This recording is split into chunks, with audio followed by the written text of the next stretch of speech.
हे hi guys, कैसे हैं आप सब। Welcome to my channel Dice academy.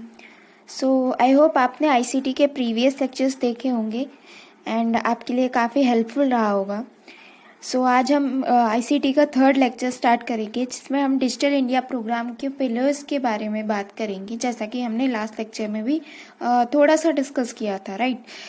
चलिए स्टार्ट करते हैं गाइस। अगर आपने अभी तक आईसीटी के प्रीवियस लेक्चर्स नहीं देखे हैं तो आई सजेस्ट कि आप उसे देख लीजिए, ताकि आपकी जो बेसिक्स को लेके क्वेरी है वो शॉर्ट आउट हो जाएगी एंड आपके आगे के लेक्चर्स अगर आप कंटिन्यू कर रहे हैं तो उसके लिए भी आपको काफ़ी हेल्पफुल होगा। ओके, चलिए स्टार्ट करते हैं आज का हमारा लेक्चर, आईसीटी का थर्ड लेक्चर, जो क्या है डिजिटल इंडिया के पिलर्स के बारे में, राइट। डिजिटल इंडिया के 9 पिलर्स हैं टोटल, जो कि हमने लास्ट लेक्चर में भी देखा था कि 9 पिलर्स हम डिस्कस करेंगे नेक्स्ट क्लास में, नेक्स्ट लेक्चर में। डिजिटल इंडिया के 9 पिलर्स हैं टोटल। ओके, अगर हमने लास्ट लेक्चर में डिजिटल इंडिया के बारे में बात की थी, थोड़ा सा ओवरव्यू एक बार और ले लेते हैं कि डिजिटल इंडिया प्रोग्राम कब आया था। ये आया था 1 जुलाई 2015 को लाया गया था, राइट। 2015 1 जुलाई 2015 को ये लॉन्च हुआ था, है ना। तो ये डेट आपको हमें याद रखनी है, बिकॉज एग्जाम्स में बहुत बार पूछा जा चुका है एंड अभी भी पूछा जा सकता है ना। इसके अलावा अगर बात करें तो ये कौन सी मिनिस्ट्री है जिसने इसे इम्प्लीमेंट किया, तो वो है हमारी मीटी, राइट। मीटी means ministry of electronics and IT, right. Ministry of electronics and IT ministry ने इसे इम्प्लीमेंट किया। ओके, अब ये लॉन्च किसने किया था, तो ये हमारा लॉन्च हुआ था हमारे प्रधानमंत्री नरेंद्र मोदी जी द्वारा, राइट। तो ये भी आप ध्यान रखिएगा। उसके बाद इसने हमने बात की थी कि इसके क्या मेन एम क्या है, राइट। क्यों लाया गया ये इनिशिएटिव, तो ये इसलिए लाया गया ताकि इंडिया भी टेक्नोलॉजिकली साउंड कर सके, राइट। डिजिटली एम्पावर हो सके, है ना, ताकि हम इंडिपेंडेंट बन सके, किसी पर डिपेंडेंट ना हो डिजिटली जो भी ट्रांसफॉर्मेशंस हो रहे हैं, राइट, एडवांसमेंट हो रहे हैं, उसके लिए तो इंडिया भी उस लेवल तक पहुंच सके, राइट। इसलिए ये लाया गया था। इसके अलावा क्या देखा था हमने, तो इसमें ही हमने इसके विजन्स देखे थे, मेनली 3 विजन्स देखे थे। तो उसमें हमने देखा था कि रूरल एरियाज को भी हमें कनेक्ट करना है, वहाँ पर भी हम internet facilities and digital infrastructure, जो बेसिक डिजिटल इंफ्रास्ट्रक्चर है वो प्रोवाइड करना है। उसके अलावा देखा था कि गवर्नेंस सर्विसेज, ई गवर्नेंस में प्रोवाइड करना है ना, इजी वे में, ताकि सभी सर्विसेज इजीली एक्सेसिबल हो सके, है ना, जनरल पब्लिक को, राइट। इसके अलावा देखा था कि डिजिटली हमें एम्पावर करना है ना, तो सिटीजन्स का डिजिटली एम्पावर करना है, डिजिटल लिटरेसी रेट भी बढ़ाना है हमें। तो ये सारी चीज़ें हमने लास्ट लेक्चर्स में देखी थी। ओके, चलिए अब स्टार्ट करते हैं आज का हमारा लेक्चर्स। गाइस, पहले हम इन्हें पॉइंट वाइज देखेंगे एंड देन बाद में एक एक करके इन सभी पॉइंट्स को थोड़ा थोड़ा डिस्कस करेंगे। ओके, चलिए स्टार्ट करते हैं। सबसे पहला कि 9 पिलर्स में सबसे पहला हमारा पिलर है broadband highways with optical fibre connectivity. Okay, ये हमारा पहला डिजिटल इंडिया का पिलर है। इसमें क्या करेंगे हम, नेटवर्क कनेक्टिविटी इतनी ज़्यादा, इंटरनेट फैसिलिटीज़ को इतने ब्रॉड लेवल पे पहुंचाएंगे, ब्रॉड लेवल पे वर्क करवा पाएंगे, इम्प्लीमेंट करेंगे, ताकि जो रूरल बेल्ट्स में जो भी लोग रहते हैं वो भी उन्हें एक्सेस कर सके, एंड अर्बन एरियाज़ में तो ये एक्सेसिबल है ही। ओके, ये इसका मेन मोटिव है। ओके, सेकेंड में बात करें तो सेकेंड पिलर है हमारा universal access to mobile connection, right. तो universal access to mobile connection मतलब सबको जो भी डिजिटल इंफ्रास्ट्रक्चर है, बेसिक डिजिटल इंफ्रास्ट्रक्चर पे क्या आएगा, आपका मोबाइल फोन आएगा, कंप्यूटर्स आएंगे, राइट, इंटरनेट आएगा। तो ये जो मोबाइल कनेक्शंस है वो बेसिक इंफ्रा का पार्ट है, तो उसे भी हमें प्रोवाइड करना है, राइट। ये है इसका मेन एम। ओके, थर्ड अगर पिलर की बात करते हैं तो उसमें है पब्लिक इंटरनेट एक्सेस प्रोग्राम। हाँ, तो जैसे कि डिजिटल इंफ्रा में इंटरनेट भी हमने देखा, राइट, इंटरनेट भी उसका एक पार्ट है, तो इंटरनेट को भी हमें पब्लिकली एक्सेस कराना है ना, फ्रीली हम उन्हें प्रोवाइड कर पाए पब्लिक को, ये इसका मेन एम है। ओके, इसके बाद नेक्स्ट बात करें तो ई गवर्नेंस का ये बहुत इंपॉर्टेंट है, में भी पूछा जा सकता है इससे रिलेटेड कोई भी एक क्वेश्चन, एंड मेंस पर्पस से तो ये बहुत ही ज़्यादा इम्पोर्टेंट है, क्योंकि इसमें 3 मार्क का क्वेश्चन भी बन सकता है, 5 मार्कर भी बन सकता है, एंड अगर बड़ा लेवल देखें तो 11 मार्क का भी क्वेश्चन दिया जा सकता है इस पे। सो इसे आप अच्छे से ध्यान से पढ़िएगा। सो ई गवर्नेंस का मतलब क्या है, आप सब चीज़ ऑनलाइन प्रोवाइड कर पाए तो यूज़र या जो भी पब्लिक है, राइट, वो घर बैठ के उनको एक्सेस कर पाए, राइट, घर बैठ के ही जैसे वो अभी इलेक्ट्रिसिटी बिल पे कर पा रहे, तो दैट क्यों वो ऐसा कर पा रहे, किसकी हेल्प से, तो ई गवर्नेंस की हेल्प से, है ना। हमने सर्विसेज को ऑनलाइन फ्रीली प्रोवाइड किया ताकि वो पीपल घर बैठ के उन्हें एक्सेस कर सके, राइट। ये था हमारा ई गवर्नेंस का पॉइंट। नेक्स्ट हम पिलर की बात करते हैं तो ई क्रांति, राइट। तो गाइस ई क्रांति क्या है, इलेक्ट्रॉनिक डिलीवरी ऑफ सर्विसेज। जो हमने ई गवर्नेंस में बात की थी कि हम सभी सर्विसेज को इलेक्ट्रॉनिकली या ऑनलाइन मोड पे डिजिटली प्रोवाइड करेंगे, तो वो किसकी हेल्प से कर पाएंगे, हम ई क्रांति की। अगर हम ई क्रांति को अचीव करते हैं तो हमें ई गवर्नेंस अचीव ऑटोमेटिकली हो जाएगा। एंड इन दोनों को अचीव करने से हमें बेनिफिट क्या होगा, है ना, कोई ना कोई बेनिफिट तो होगा, तभी ये पिलर में ऐड किया गया है, राइट। तो पिलर में ऐड करने के पीछे इसका मेन मोटिव यही है कि ताकि हमारी जो ट्रांसपेरेंसी है ना, वो बढ़ जाएगी, है ना। ट्रांसपेरेंसी बढ़ेगी, करप्शन ऑटोमेटिक कम हो जाएगा, है ना। करप्शन कम होगा, ट्रांसपेरेंसी बढ़ेगी। उसके अलावा क्या होगा, टाइम आपका बहुत ज़्यादा बच जाएगा, है ना, टाइम भी बचेगा, टाइम रिड्यूस होगा। ओके, इसके अलावा और क्या हम बोल सकते हैं कि क्या होगा, है ना, तो अकाउंटेबिलिटी भी बढ़ेगी, है ना, अकाउंटेबिलिटी बढ़ेगी। तो ये सारे पॉइंट्स हैं जो कि हमें इन 2 पॉइंट्स को अचीव करने से मिल जाएंगे, राइट। ये पॉइंट्स हमें, अगर हम ये 2 पॉइंट्स को ई गवर्नेंस एंड ई क्रांति वाला पॉइंट हम टारगेट करके चल रहे हैं एंड इम्प्लीमेंट कर पा रहे हैं सक्सेसफुली, तो हमें ये सभी चीज़ें आसानी से इम्प्लीमेंट हो जाएंगी, ये सारी चीज़ें आसानी से इम्प्लीमेंट हो जाएंगी, राइट। ओके, चलिए नेक्स्ट पिलर की बात करते हैं, information for all, right. Information for all क्या, गवर्नमेंट जो भी सर्विसेज, ये स्कीम्स या प्रोजेक्ट्स जो प्रोग्राम्स चला रही है पब्लिक बेनिफिट के लिए, तो उन तक पहुंचाना भी तो है, तो कैसे पहुंचाएंगे, उसकी इन्फॉर्मेशन कैसे देंगे, उसके लिए है। तो इन्फॉर्मेशन, सभी चीज़ की इन्फॉर्मेशन जो भी अभी चल रहा है उसकी इन्फॉर्मेशन पब्लिक तक पहुंचे, राइट, पब्लिक तक पहुंचे, इजीली एक्सेसिबल हो, उसके लिए ये इन्फॉर्मेशन फॉर ऑल का पिलर इसमें ऐड किया गया है। ओके, नेक्स्ट पॉइंट की बात करें तो इलेक्ट्रॉनिक मैन्युफैक्चरिंग, ये बहुत इंपॉर्टेंट है। क्योंकि अगर हम इन्हें इलेक्ट्रॉनिक मैन्युफैक्चरिंग अपने कंट्री में इस्टेब्लिश कर ली, राइट, मैन्युफैक्चरिंग हब बना लिया अगर हमने, तो गाइस आप वैसे भी जानते हैं कि population wise India second number पे रैंक करता है, राइट। तो अगर हमारे पास बहुत ज़्यादा स्किल्ड वर्कर्स हैं, मैन्युफैक्चरिंग हब हम यहाँ पे क्रिएट कर सकते हैं, तो हम मास लेवल पे प्रोडक्शन को बढ़ा सकते हैं, राइट। एंड इसके अलावा क्या, इंडिया इंडिपेंडेंट हो जाएगा, हमें कहीं से इम्पोर्ट या इम्पोर्ट करने की ज़रूरत ही नहीं पड़ेगी, राइट। हम दूसरी कंट्रीज़ को भी एक्सपोर्ट कर पाएंगे एज वेल एज अपनी कंट्री को भी सर्व कर पाएंगे। सो मेन मोटिव ये है ना। एंड कहीं ना कहीं ये सेक्टर भी ग्रो करेगा तो जीडीपी ग्रोथ भी होगी, राइट।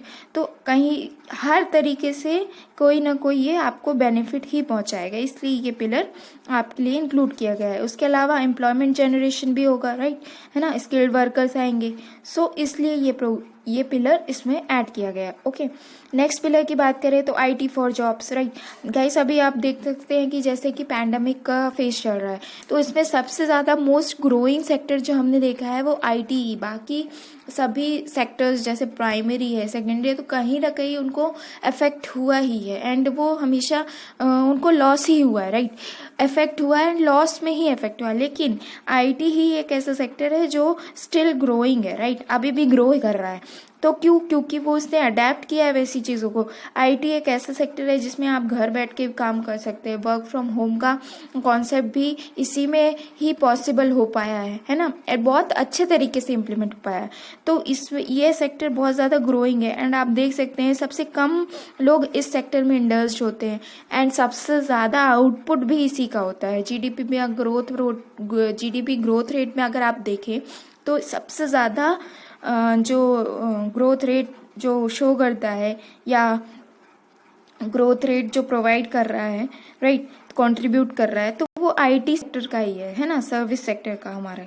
तो इसलिए ये बहुत ज़्यादा इम्पोर्टेंट। एंड अगर हम इसे अच्छे से इम्प्लीमेंट करते हैं, आईटी वाले सेक्टर को अच्छे से हम इसके इम्प्लीमेंट कर पाते हैं, स्किल्ड वर्कर प्रोवाइड कर पाते हैं, तो इस पर एम्प्लॉयमेंट जनरेशन भी बहुत होगा, है ना। तो जो एम्प्लॉयमेंट अनएम्प्लॉयमेंट वाला एक हमारा इशू है वो भी यहाँ पे शॉर्ट आउट हो जाएगा। सो इसलिए इसे डिजिटल इंडिया के पिलर में ऐड किया गया है। ओके, नेक्स्ट पॉइंट की बात करें अगर हम, अर्ली हार्वेस्ट, राइट। तो अर्ली हार्वेस्ट का मतलब क्या है, सीधे जल्दी से जल्दी हमें कोई भी चीज़ मिल सके, राइट। यही इसका बेसिक मीनिंग है। तो वही चीज़ हमें यहाँ पे देखनी है कि इसमें यही है कि हमें कोई भी सर्विस है ना शॉर्ट पीरियड ऑफ टाइम में एग्जीक्यूट होके मिल सके। जो भी हमने डिमांड की है, जो भी पीपल डिमांडिंग जो भी सर्विसेज है, वो उन्हें by the time, short period of time easily available हो सके, है ना। सो इसलिए इसे ऐड किया गया है। सो गाइज, ये थे हमारे 9 पिलर्स डिजिटल इंडिया के। अब हम इन्हें एक एक करके ब्रॉड लेवल पे देखेंगे। ओके, सो चलिए स्टार्ट करते हैं। सबसे पहला पिलर था हमारा ब्रॉडबैंड। गाइस, आप जैसे देख सकते हैं, ब्रॉडबैंड आपने सुना होगा एंड हाईवेज भी आपने, ये दो मेन अलग अलग कॉन्सेप्ट्स को मिला के बनाया गया है। ब्रॉडबैंड एक अलग चीज़ है, हाईवे एक अलग चीज़ है। ब्रॉडबैंड आपने मेनली नेटवर्किंग में सुना होगा, राइट। टेलीकम्युनिकेशन में बेसिकली बोले तो टेलीकम्युनिकेशन में आपने इसे सुना होगा। क्यों?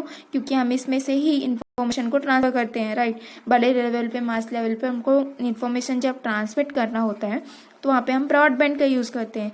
अब इन्फॉर्मेशन ट्रांसमिट करने के लिए हम कैसे करते हैं, राइट। तो फ्रीक्वेंसीज का हम यूज़ करते हैं। डिफरेंट फ्रीक्वेंसीज में आप डेटा को ट्रांसफ़र करते हैं, इन्फॉर्मेशन को ट्रांसमिट करते हैं, राइट। तो ये ब्रॉडबैंड का कॉन्सेप्ट था। एंड अगर हम हाईवेज की बात करें तो हाईवेज में क्या होता है, एक बड़ा एरिया, राइट, उसमें मल्टी लेन्स होती हैं, basically for use for transportation. क्यों? बड़े लेन में अगर मल्टी लेन बना देंगे, सिंगल लेन में आप जानते हैं ट्रैफिक कंजेशन बहुत ज़्यादा होता है, ट्रैफिक बहुत ज़्यादा होता है, प्रॉब्लम होती है ना, आपका टाइम भी बहुत ज़्यादा जाता है। इसलिए हाईवेज का कॉन्सेप्ट लाया गया ताकि बड़े लेवल पे आप मल्टी लेन क्रिएट कर पाए एंड ट्रांसपोर्टेशन में जो ट्रैफिक वाला इशू था वो रिजॉल्व हो पाए, है ना। इजीली व्हीकल्स आसानी से आ जा सकते हैं, राइट। तो इसीलिए हाईवेज का कॉन्सेप्ट लाया गया। तो उसी तरह से ब्रॉडबैंड हाईवेज लाया गया। क्यों? क्योंकि नेटवर्किंग के कॉन्सेप्ट में हम ये सारी चीज़ें प्रोवाइड कर पाए, इनके जो बेनिफिट्स हैं अलग अलग, वो हम कंबाइन करके एक सिंगल फॉर्म में प्रोवाइड कर पाए, राइट। कैसे? अगर हम बड़े लेवल पे फ्रीक्वेंसी बैंड्स को यूज़ करते हैं तो हम ज़्यादा इन्फॉर्मेशन एक साथ ट्रांसमिट कर पाएंगे, राइट। जो हमारा सिंगल लेन था उसे हम अगर हाईवेज के कॉन्सेप्ट के अकॉर्डिंग मल्टी लेन बना लें या अपना फ्रीक्वेंसी लेवल बढ़ा लें तो उससे हमारा ब्रॉड लेवल पे इंफॉर्मेशन को ट्रांसफ़र कर पाएंगे, राइट। तो इसीलिए ये ब्रॉडबैंड हाईवेज का कॉन्सेप्ट लाया गया। अब इसके अंडर में हमने क्या क्या किया, तो इसके लिए क्या, ब्रॉडबैंड टू ऑल किया। ब्रॉडबैंड टू ऑल मतलब network connectivity, internet connectivity, internet facility जो है वो सबके लिए, बेसिकली इन रूरल एरियाज़ में, है ना। रूरल एरियाज से बहुत ज़्यादा इम्पॉर्टेंट है उनको कनेक्ट करना, है ना। तो इसीलिए ये कॉन्सेप्ट लाया गया, बेसिकली हमें वहाँ पे ही इम्प्लीमेंट करना है इसे। उसके बाद भारत नेट, आपने सुना होगा, भारत नेटवर्क इसी के तहत ही लाया गया, इसी के अंडर में ही वो कर रहा है। ओके, उसके अलावा इसके थ्रू हम क्या अचीव कर पाएंगे, इलेक्ट्रिसिटी डिस्ट्रीब्यूशन मैनेजमेंट अच्छे से प्रॉपर हो पाएगा। ओके, उसके अलावा बैंकिंग सेक्टर भी अच्छा ग्रो कर पाएगा। ओके, इंटरनेट फैसिलिटीज़ जो इन नेट बैंकिंग की फैसिलिटीज़ है वो भी हम रूरल बेल्ट में भी प्रोवाइड कर पाएंगे, राइट। एग्रीकल्चर में हम नए नए टेक्नोलॉजिकल एडवांसमेंट कर पाएंगे, है ना। उसके अलावा देखें तो ई पंचायत वाला सिस्टम, ई पंचायत हम लॉन्च कर पाएंगे यहाँ पे। इसके अलावा वहाँ पे रिसर्च एंड डेवलपमेंट का काम करवा सकते हैं किसी एक पर्टिकुलर एरिया में जहाँ हमें लगता है कि यहाँ पे ये वाला कॉन्सेप्ट वर्क नहीं कर रहा है, तो एक पायलट प्रोजेक्ट की तरह तो कोई भी एक रिसर्च डेवलपमेंट कराएंगे, उसी के बाद पायलट प्रोजेक्ट चलाएंगे, राइट। तो इसलिए हम रिसर्च एंड डेवलपमेंट का फील्ड भी यहाँ पे वर्क कर सकता है, राइट। उसके ई हेल्थ यानी टेलीमेडिसिन, अब गांव में देखते हैं रूरल बेल्ट्स में कि हॉस्पिटल्स नहीं है, राइट, पीएचसीज नहीं है, है ना। तो उसके लिए हम क्या कर सकते हैं कि टेलीमेडिसिन के थ्रू ई हेल्थ सर्विसेज वहाँ पे प्रोवाइड कर सकते हैं, राइट। ई एजुकेशन जो कि अभी पैंडेमिक फेज में बहुत ज़्यादा ट्रेंडिंग रहा है, राइट। डिफरेंट ऐप्स हो गए, पोर्टल्स हो गए जिसके थ्रू आप को एजुकेशन दी जा रही है। आपने स्वयं पोर्टल का नाम सुना होगा, ई पाठशाला नाम सुना होगा। इसके अलावा भी कई ऑनलाइन मीटिंग ऐप हैं जिसके थ्रू भी क्लासेस चल रही हैं, राइट, जैसे जूम हो गया, गूगल मीट। तो ये सारे ई एजुकेशन से ही रिलेटेड एंड ई एजुकेशन का ही एक पार्ट बन गए हैं, राइट। उसे ही एजुकेशन सेक्टर को ही हम एम्पावर करने के लिए ही ये सभी सर्विसेज लॉन्च की गई, राइट। उसके अलावा देखें तो ई गवर्नेंस, हम अर्बन एरियाज में तो इम्पोर्टेंट है ई गवर्नेंस, उसके अलावा रूरल एरियाज में भी ये बहुत ज़्यादा इम्पोर्टेंट रोल प्ले करता है, right. E commerce sector, e commerce is very growing sector right now. So अगर हम इसे रूरल बेल्ट तक भी इसकी पहुंच बना पाते हैं तो it will be very helpful for for both, right, for rural people and urban people also, right, कि दोनों के बीच में कनेक्टिविटी और ज़्यादा बढ़ पाएगी, है ना। सो ये सारे पॉइंट्स हैं जो इस फर्स्ट पिलर के अंडर में हम रख सकते हैं, कनेक्ट कर सकते हैं, ओके। सो ये था हमारा फर्स्ट पिलर। अब सेकेंड पिलर की बात करते हैं। तो सेकेंड पिलर में क्या है हमारा, universal access to mobile connection, right. तो मोबाइल कनेक्शन क्या है, अब इसमें आप देख सकते हैं कि मोबाइल ही नहीं है लोगों के पास, तो सबसे पहले तो यही है कि आप मोबाइल डिवाइसेस प्रोवाइड करें लोगों को, है ना। उसके अलावा जहाँ पर ये अवेलेबल नहीं है वहाँ तक आप उन लोगों को मोबाइल डिवाइसेस प्रोवाइड करें। उसके अलावा अगर मोबाइल डिवाइसेस प्रोवाइड भी कर दिया तो क्या मतलब, अगर वहाँ पे नेटवर्क ही नहीं है, मोबाइल नेटवर्क ही नहीं है, एक्सेसिबिलिटी ही नहीं है, राइट, नेटवर्क की, तो इसके लिए सबसे पहले कि मोबाइल नेटवर्क वहाँ पे इस्टेब्लिश करें। अभी बहुत सारे एरियाज ऐसे हैं स्टिल इंडिया में जो कि अभी जहाँ पे भी मोबाइल नेटवर्क ही नहीं है, राइट। तो वहाँ तक हम मोबाइल नेटवर्क को बढ़ा पाएँ, है ना। इसके अलावा क्या कर सकते कि वहाँ पे अगर हमने मोबाइल कनेक्टिविटी बना ली तो हम मास लेवल पे उनको कनेक्ट भी कर पाएंगे, राइट। तो सबसे पहला बेसिक क्या है, मोबाइल नेटवर्क प्रोवाइड करो, मोबाइल्स प्रोवाइड करो, राइट। उसके बाद फिर इंटरनेट प्रोवाइड करो, है ना, ये सारी चीज़ें आएंगी। सो ये था। और ये क्यों चाहिए हमें कि हमें मोबाइल कनेक्शन सभी को देना चाहिए, यूनिवर्सल एक्सेस प्रोवाइड, क्योंकि ये गेटवे है, right. Internal parts of India में मोबाइल कनेक्टिविटी हम देते हैं तो हम उनको मास लेवल पे कनेक्ट कर पाएंगे। जैसे अभी आप जानते हैं विलेजेस में भी अभी बहुत सारे विलेजेस ऐसे हैं जहाँ पे मोबाइल नेटवर्क्स ही नहीं है। ये नॉर्थ ईस्ट इंडिया के कई सारे पार्ट्स ऐसे हैं जहाँ पे अभी मोबाइल नेटवर्क्स नहीं है, तो इसीलिए कुछ पार्ट्स अभी भी कनेक्टेड नहीं है, तो उनको कनेक्ट करने के लिए मोबाइल नेटवर्क्स का यूनिवर्सल एक्सेस या मोबाइल नेटवर्क्स इस्टेब्लिशमेंट बहुत ज़्यादा ज़रूरी है, इसलिए ये सेकंड पिलर में इंक्लूड किया गया, राइट, ओके। थर्ड पॉइंट की बात करें, थर्ड पिलर है हमारा public internet access programme, right. Public internet access programme में क्या कि सभी को इजीली पब्लिकली मतलब इंटरनेट जो है वो पब्लिकली इजीली एक्सेस हो पाए, राइट, सभी को, है ना। इसमें दो तीन बातें हैं जो आपको ध्यान रखनी है, जैसे कि ये पब्लिक इंटरनेट सभी को एक्सेस हो, राइट। तो इसमें हम सबसे पहला पॉइंट एनीवन, ठीक है, सभी को एक्सेस हो, कोई भी इसे एक्सेस कर सके, ओके। सेकेंड पॉइंट की बात करें हम तो इससे एक्सेस करें तो फ्रॉम एनीवेयर, है ना, एनीवेयर हो सकता है इसका पॉइंट, ओके। एंड थर्ड किसी भी टाइम एक्सेस करेगा, यानी 24/7 अवेलेबल होना चाहिए, है ना। तो ये 3 पॉइंट्स अगर आप लेके चलते हैं तो पब्लिक इंटरनेट एक्सेस प्रोग्राम बहुत ही सक्सेसफुली वर्क कर सकता है। इसके अलावा हम बात करें तो हर एक ग्राम पंचायत में CSC सेंटर्स इस्टेब्लिश करें, ताकि जो CSC सेंटर्स हैं वो हेल्प कर सके कि कैसे इंटरनेट पे वर्क करना है, लोगों को उनकी जो प्रॉब्लम्स है वो शॉर्ट आउट कर सके, राइट। उसके अलावा आपने देखा होगा रेल वायर का प्रोग्राम चल रहा है जो free wifi facilities railway station पर प्रोवाइड कर रहे हैं, तो वो भी इसी का एक पार्ट है जिसने रेलटेल और गूगल ने कंबाइंडली चलाया है ना। गवर्नमेंट का एक इनिशिएटिव है जिसमें रेलटेल एंड गूगल के साथ मिलके इन्होंने रेल वायर प्रोग्राम चलाया है।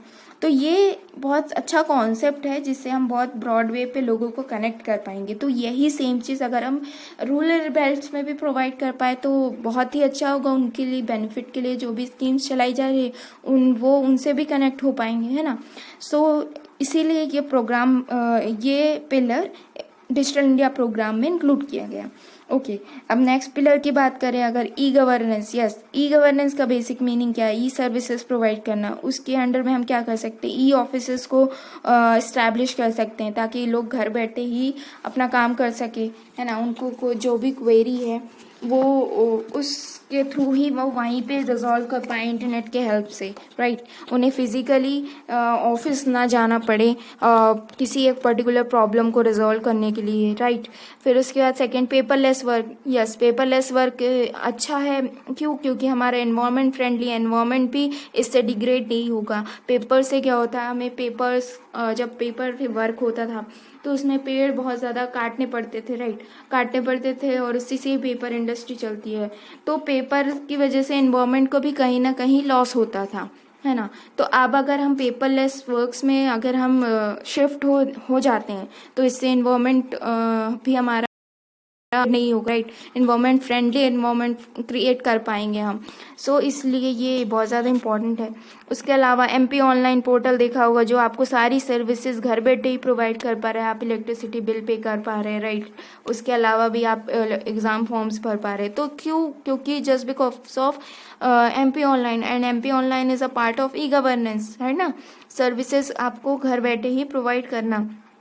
इसके अलावा ई डिस्ट्रिक्ट, ई नगर पालिका, ये सारे कॉन्सेप्ट्स भी आपने सुने ही होंगे जिसमें कि बहुत सारे सीएससी सेंटर्स हम सेटअप कर सकते हैं ताकि लोगों की हेल्प हो सके, है ना। एक क्लिक में वो अपना पूरा काम कर सकें। सो ये था।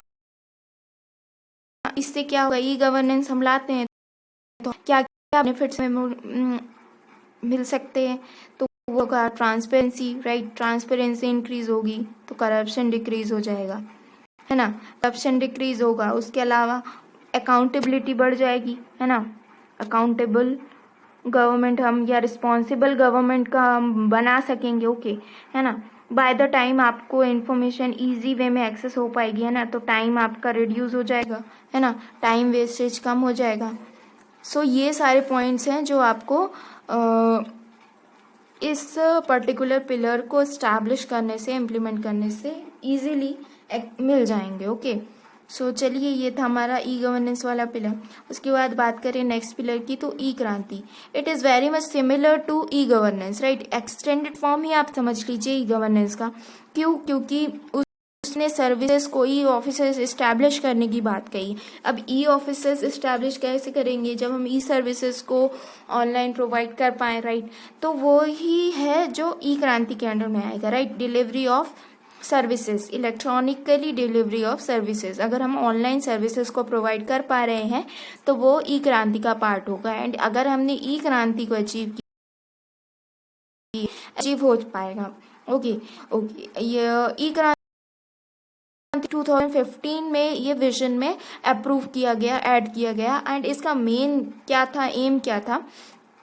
एम ये था कि transforming governance for the transforming e governance for transforming governance. अगर हमें गवर्नेंस को ट्रांसफॉर्म करना है तो हमें ई गवर्नेंस को ट्रांसफॉर्म करना है, राइट, करना पड़ेगा तो ही हमें अचीव होगा ई क्रांति, राइट। तो अगर हमें गवर्नेंस को ट्रांसफॉर्म करना है तो हमें ई गवर्नेंस को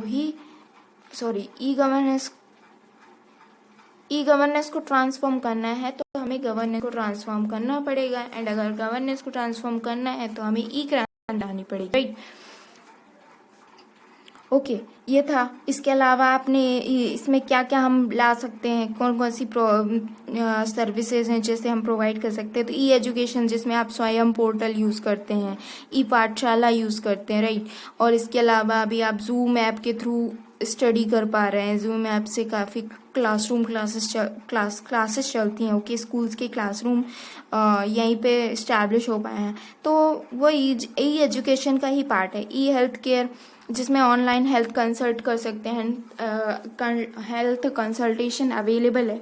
कैसे? आप टेलीमेडिसिन या ई हेल्थ कोई भी ऐप, हेल्थ केयर ऐप्स चलते हैं, उसमें अगर आप इंस्टॉल करते हैं तो आप किसी भी डॉक्टर से इजीली कंसल्ट कर पाएंगे घर बैठे ही, है ना, प्रॉपरली। एंड आपको बाहर कहीं हॉस्पिटल या कोई भी हेल्थ सेंटर जाने की ज़रूरत नहीं पड़ेगी, ओके। इसके अलावा ई कोर्ट्स आपने सुना होगा, ऑनलाइन हियरिंग का कॉन्सेप्ट अभी ही पैंडमिक के फेज में लाया गया। सो ये सारी चीज़ें हैं, यही सारी सर्विसेज है जो हम ऑनलाइन प्रोवाइड कर सकते हैं, एंड ये सभी ई क्रांति का ही एक पार्ट है जिससे हम ई गवर्नेंस को अचीव कर सकते हैं, राइट। ओके, ये था हमारा ई क्रांति वाला पिलर। नेक्स्ट पिलर की बात करें तो इन्फॉर्मेशन फॉर ऑल। ओके, जो भी गवर्नमेंट इनिशिएटिव्स चलाए गए हैं या गवर्नमेंट स्कीम्स चलाई गई हैं जो पब्लिक बेनिफिट के लिए है, तो उन तक कैसे पहुंचे, उनकी इन्फॉर्मेशन, या कोई भी जो प्रोग्राम चल रहा है गवर्नमेंट ऑफ इंडिया का या स्टेट गवर्नमेंट का, तो वो लोगों तक उसकी इन्फॉर्मेशन कैसे पहुंचाए, उसके लिए एक कॉमन प्लेटफॉर्म होना चाहिए, राइट, इजीली एक्सेसिबल होना चाहिए सभी के लिए। तो उसी के लिए थ्रू ही हम इन्फॉर्मेशन को सभी तक पहुंचा पाएंगे। तो वही इसका मेन मोटिव है कि हम सभी तक इन्फॉर्मेशन को प्रॉपरली पहुंचा पाए, राइट।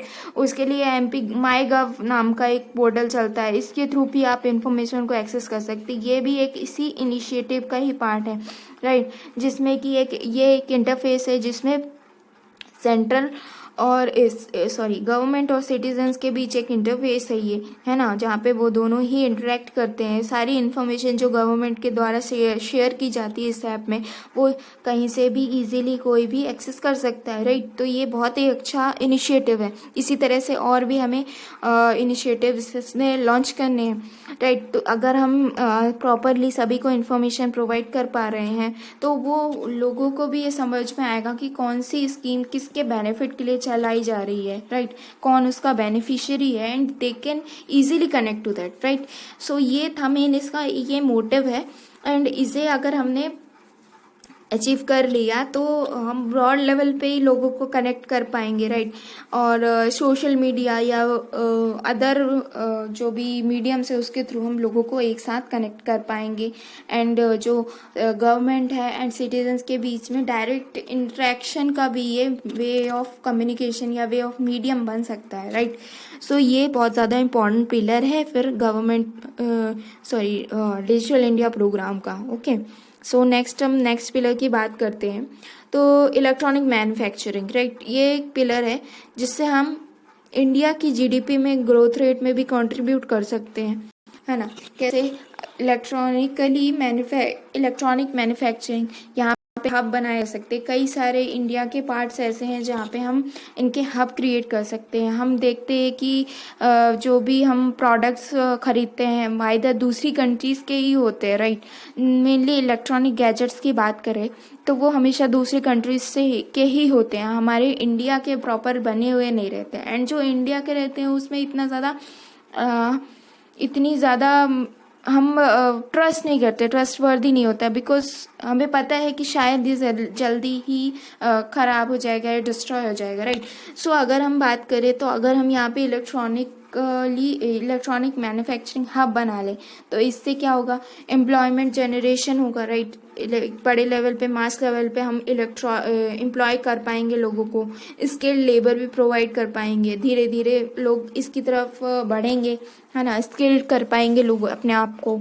उसके अलावा हमारा मैन्युफैक्चरिंग सेक्टर भी ग्रो करेगा, राइट। GDP में भी अपना वो ग्रोथ रेट कंट्रीब्यूट कर पाएगा, है ना। तो इससे हम बहुत सारी चीज़ें, जैसे कि अभी हमने देखा कि सैमसंग ने गुड़गांव में अपना सबसे बिगेस्ट प्लांट लगाया है, तो इससे बहुत सारे जो क्या बोलते हैं बेनिफिट्स हैं वो इंडिया को ही मिलेंगे, एंड इंडिया इंडिपेंडेंट भी बन जाएगा, राइट। हमें इंपोर्ट करने की ज़रूरत ही नहीं पड़ेगी। हम अपना जो भी हमें चाहिए वो हम अपने इंडिया में ही बना सकेंगे, राइट। कॉरिडोर जैसे हम या इकोनॉमिक कॉरिडोर्स क्रिएट करते हैं, उसी तरह से अगर हम इलेक्ट्रॉनिक कॉरिडोर क्रिएट कर ले वेरियस पार्ट्स ऑफ कंट्री में, है ना, तो ये बहुत ही ज़्यादा बेनिफिट प्रोवाइड करेगा हमारे इस पर्टिकुलरली पिलर को। जैसे हैदराबाद, बेंगलुरु जैसे बड़े सिटीज़ हैं, वहाँ पे इंडस्ट्रीज़ बहुत ज़्यादा अच्छे से ग्रो कर पाएंगे, राइट। तो इसी तरह से अगर हम इंडिया के वेरियस पार्ट्स में हम अगर मैन्युफैक्चरिंग हब लगाते हैं, इलेक्ट्रॉनिक इक्विपमेंट्स है या मेडिकल इक्विपमेंट्स के मैन्युफैक्चरिंग के हब लगाते हैं, तो ये हमारे लिए बहुत बेनिफिशियरी है, राइट। सो ये इसका मेन एम है। ये था हमारा इलेक्ट्रॉनिक मैन्युफैक्चरिंग वाला पिलर। ओके, अब नेक्स्ट पिलर की बात करते हैं IT for jobs. IT for jobs में क्या देखते हैं, आईटी जो सेक्टर है वो बहुत ज़्यादा ग्रोइंग सेक्टर है ना। Even in the phase of pandemic also, it was the only sector which was growing consistently. Okay, so IT में बहुत ज़्यादा अवेलेबिलिटीज़ हैं, राइट, रिक्रूटमेंट्स बहुत ज़्यादा हो सकते हैं, है ना। और सबसे ज़्यादा कंट्रीब्यूशन भी यही करता है in the form of GDP. अगर हम जीडीपी की बात करें तो सबसे ज़्यादा जीडीपी ग्रोथ रेट जो है वो सबसे ज़्यादा सर्विस सेक्टर का ही है, टर्शरी सेक्टर का ही है, राइट। तो इसमें अगर जीडीपी ग्रोथ और देखा जाए तो पीपल जो इसमें बहुत कम इंडल्ज होते हैं, बिकॉज इसमें बहुत ज़्यादा स्किल्ड लेबर चाहिए होता है, स्किल्ड पर्सन चाहिए होते हैं। तो अगर हम स्किल्ड प्रोग्राम चलाते हैं, राइट, स्किल डेवलपमेंट प्रोग्राम चलाते हैं, तो हम बहुत ज़्यादा मास लेवल पे लोगों को स्किल्ड कर पाएंगे, राइट, स्किल्ड करेंगे। और अगर हमने उनमें स्किल्स डेवलप कर दी तो वो भी इजीली आईटी में जा सकते हैं, है ना, आईटी में रिक्रूट हो सकते हैं। एंड वेरियस एडवांसमेंट आईटी में रिक्रूट हो सकते हैं। एंड वेरियस एडवांसमेंट्स आपने देखे हैं आईटी में ही होते हैं, जैसे बायोमेट्रिक्स वगैरह का जो कॉन्सेप्ट लाया गया ऑफिस में अटेंडेंस के लिए, आईटी सेक्टर की देन है वो भी, है ना। ई फाइल ट्रांसफ़र, जितना भी आप डिजिटली कनेक्ट होने की बात करते हैं वो कहीं ना कहीं आईटी से ही रिलेटेड है। तो अगर हम आईटी को स्ट्रॉन्ग कर देते हैं तो वो हमारा पूरा डिजिटल जो भी एम्पावरमेंट है इंडिया का वो इजीली कर पाएंगे, राइट। और इसमें सबसे ज़्यादा जॉब क्रिएशन है, तो हमारा एम्प्लॉयमेंट वाला सेक्टर भी, जो अनएम्प्लॉयमेंट वाला इशू है वो भी बहुत जल्दी बहुत इजीली रिजॉल्व हो पाएगा, राइट। सो इसीलिए इसे इंट्रोड्यूस किया गया as a pillar of digital India. Okay, next pillar की बात करें तो early harvest, right. Early harvest मतलब इजीली आप किसी भी सर्विस को आप इजीली दे पा रहे हैं, राइट, या easily availability of any service, right. जितना कम टाइम हो उतने कम टाइम में आप कोई भी सर्विस या कोई भी प्रोजेक्ट जो है वो आप डिलीवर कर पा रहे हैं, that is called early harvest. इसमें ऐसे जो प्रोजेक्ट्स हैं जो भी बहुत ज़्यादा जिनकी प्रायोरिटी बहुत हाई है, राइट, हाई लेवल प्रायोरिटी वाले प्रोजेक्ट्स को हमें सबसे पहले देना है, शॉर्ट पीरियड ऑफ टाइम में उन्हें कंप्लीट करना है, राइट। और इसके अलावा जो भी हमारी सबसे पहले, जैसे कि अभी हम पैंडेमिक के फेज में देख रहे हैं, वैक्सीनेशन प्रोग्राम क्यों चलाया गया, क्योंकि इसकी प्रायोरिटी सबसे ज़्यादा थी, राइट। बहुत ज़्यादा हाई प्रायोरिटी वाला एक प्रोग्राम है ये, उसकी प्रायोरिटी सबसे ज़्यादा है। एंड वो उसी टाइम पे ही करना ज़रूरी है, बिकॉज उस टाइम पे ही जैसे कोरोना एक बहुत बड़े लेवल पे बढ़ते जा रहा था, तो उसे कंट्रोल करने के लिए प्रोग्राम लाना ज़रूरी था, राइट। तो उसकी प्रायोरिटी बहुत ज़्यादा हाई थी, इसलिए हमें उसे चलाना पड़ा। एंड देख सकते हैं आप कितनी एफिशिएंटली वो अभी वर्क कर रहा है ना। तो इसलिए हम बोल सकते हैं कि अर्ली हार्वेस्ट में ऐसी ही सर्विसेज को हमें सबसे पहले डिलीवर करना है जिनकी प्रायोरिटी सबसे ज़्यादा है, एंड बहुत ही कम पीरियड में, मतलब बहुत ही कम टाइम में आप उसे डिलीवर कर पा रहे हैं, राइट। यही है इसका मेन मोटिव। उसके अलावा इसमें क्या क्या आ सकता है, तो पब्लिक हॉटस्पॉट हम क्रिएट कर सकते हैं, डिजिटल लाइब्रेरीज कोई भी कहीं से एक्सेस कर सके, राइट। तो आपने देखा होगा national digital library of India कहाँ पे है, national digital library of India, जैसे कि आपने वेस्ट बंगाल में कोलकाता में है, तो वो इसी के थ्रू बनाई गई थी। ओके, कन्वर्टिंग ई ऑफिसेस, मतलब ऑफिसेस जो फिजिकल ऑफिस है वो आप ई ऑफिस में कन्वर्ट कर पाएँ। ई ऑफिस में अगर आप कन्वर्ट करते हैं तो जैसे ये वाला आपका पैंडमिक फेज था, उसमें सिर्फ आईटी सेक्टर ही सबसे ज़्यादा एफिशिएंटली वर्क कर पाया, वर्क फ्रॉम होम का कॉन्सेप्ट उसमें ही ज़्यादा अच्छे से इम्प्लीमेंट हो पाया और दूसरे सेक्टर्स में नहीं। तो अगर हम ऑफिसेस को ई ऑफिसेस में, बहुत सारे ऐसे ऑफिसर्स जिनको हम ई ऑफिसेस में कन्वर्ट कर सकते हैं, तो वो भी एक वर्क फ्रॉम होम का कॉन्सेप्ट अडेप्ट कर सकते थे, राइट। और अगर अभी भी हम उन्हें कन्वर्ट कर दे तो वो भी ये कॉन्सेप्ट को अडेप्ट कर पाएंगे। ओके, सो ये था हमारा अर्ली हार्वेस्ट वाला पिलर, मतलब आप सर्विस को easily by the period of time, short period of time आप उसे दे पा रहे हैं, राइट। सो ये था हमारा ये पिलर। नेक्स्ट चलिए गाइज, ये था आज का हमारा लेक्चर आईसीटी का, जो डिजिटल इंडिया पिलर्स के बारे में था। आई होप आपको ये लेक्चर पसंद आया होगा। सो गाइस अगर आपने प्रीवियस लेक्चर्स नहीं देखे हैं तो आई सजेस्ट कि आप उन्हें पहले देख लीजिए, ताकि आपकी जो क्वेरीज हैं बेसिक्स को लेकर, आईसीटी के बेसिक्स को लेके, वो क्लियर हो जाएंगी एंड आपके आगे की लेक्चर्स के लिए भी काफ़ी हेल्पफुल होंगी। एंड अगर आपको ये लेक्चर्स पसंद आ रहे हैं तो प्लीज़ उसे लाइक कीजिए, सब्सक्राइब कीजिए एंड शेयर कीजिए, ताकि और लोगों तक इसका बेनिफिट मिल सके, राइट, और लोग इससे कनेक्ट हो सकें। Okay, thank you guys, keep learning.